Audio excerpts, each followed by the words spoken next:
part 4 of my story and Destiny.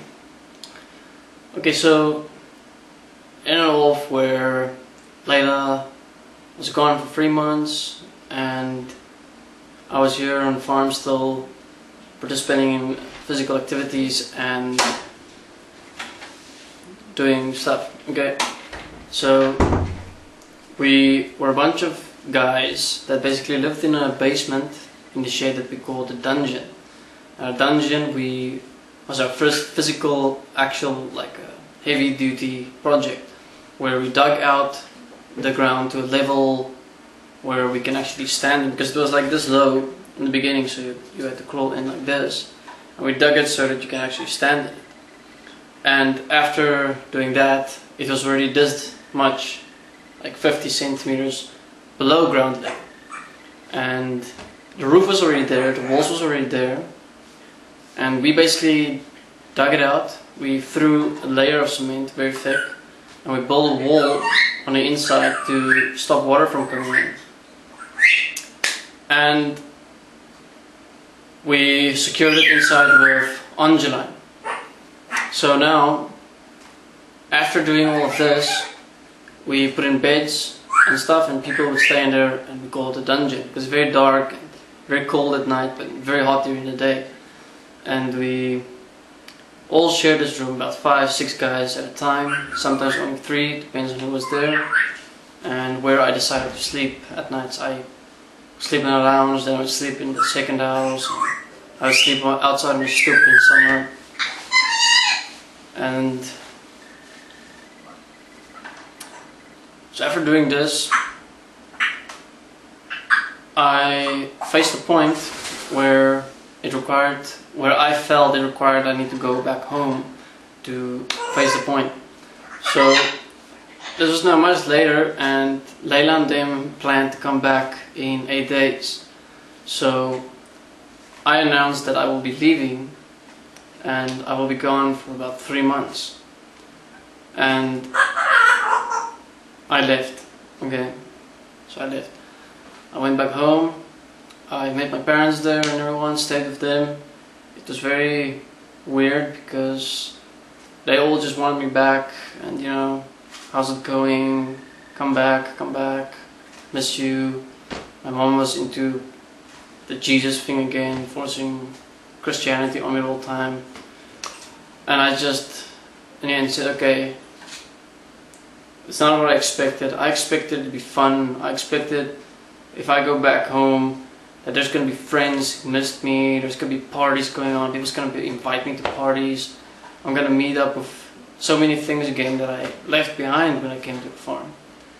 But all I did was I became a dry fruit at home, just sitting there, nothing happening.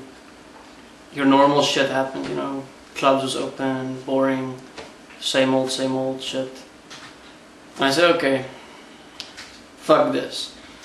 I'm gonna change my situation, I'm gonna change what I can do. I'm going back to the farm because at the moment I was mostly productive there, at the farm.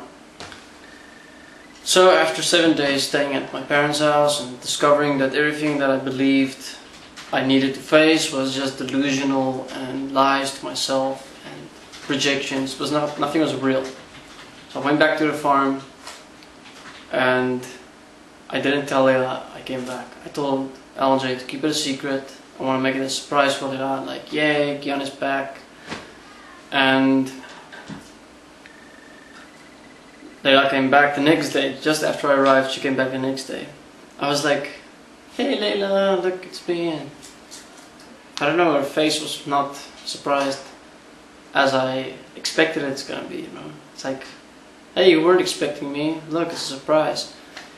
And she looked kind of disappointed, if that's the word. And like she wanted to punch me. It was a very feeling like that. But she didn't, and we hugged, and it was like all like weird again. And I know what I've done, you know, like forgetting about her for 3 months. And so much shit that was created through that.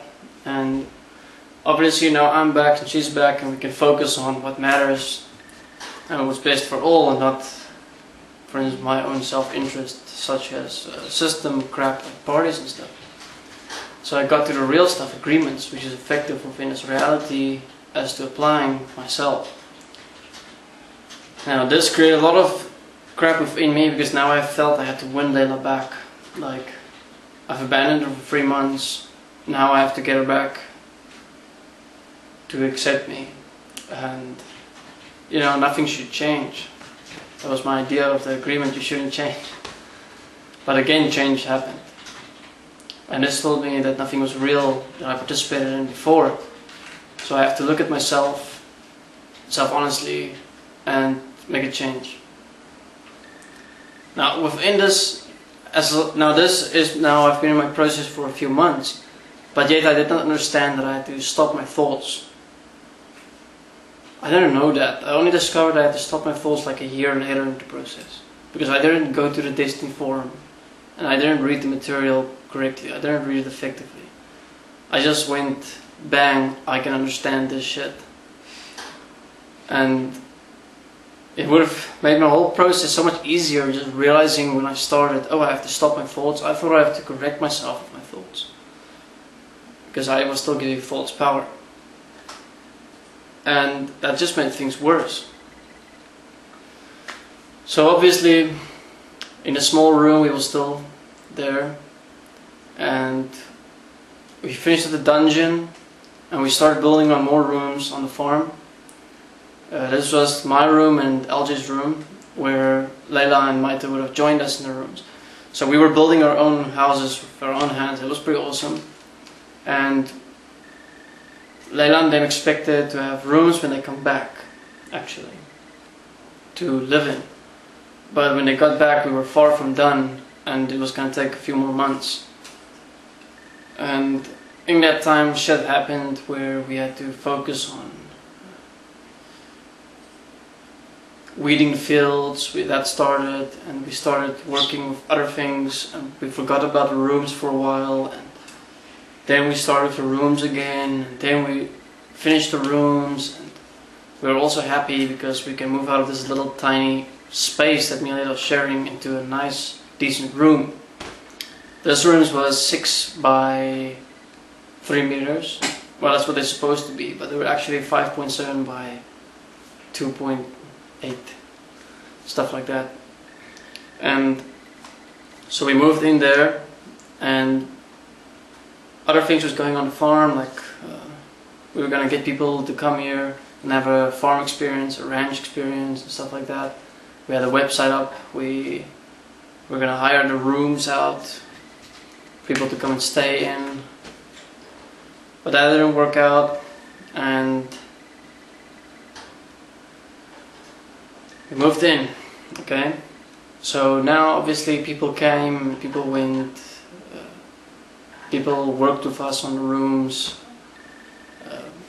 Victor, Andrew, Matthew was still here. I remember digging the foundations with them, and I still have photos of us somewhere. And so we continued working on the fields to support the animals. We tried getting that all correct. We were building fencing, a lot of things. Jesus Christ. Fencing is so much work. This was just wooden fencing for keeping the horses separate in separate camps, so you can give some camps rest while other ones being used. And we had to dig the holes of poles like 30 to 50 centimeters, depending on where it was and what type of poles. We planted like 60 poles on one area and another 80 on another area. There's a lot of digging, a lot of pole planting, because pole planting requires you to have mountains of cement which you have to move with the bucky, with the cart. And then once you move it, you have to mix it out in the field, and then you plant the poles. So there was a lot of like physical barriers that I had to push through with my body and what I'm capable of doing. So I faced a lot of physical points, and I went into physical depression for like 6 months, like where I didn't want to do things physically anymore because it's like so hard, so much. But obviously now I've come to realize it's fun, it's nice if you move yourself and you don't make yourself believe you're forced to work. Because we weren't forced to work, it's self-responsibility.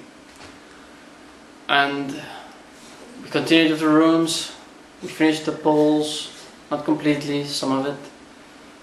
And a lot of physical work went on. I actually have a video on my YouTube channel here where I'm digging holes for poles and stuff. Now this was after we've done the horse poles and stuff, so this is much later into the story as well, but you can check out the video. And I will stop for now with this story, part of the story. There's much more to come, so stay tuned and check out number 1, 2 and 3 to see what I'm talking about. Visit Equal Money, the website www.equalmoney.org. Check out Desteni website, the Desteni iProcess website, and see what we're all about. And yeah, till the next one.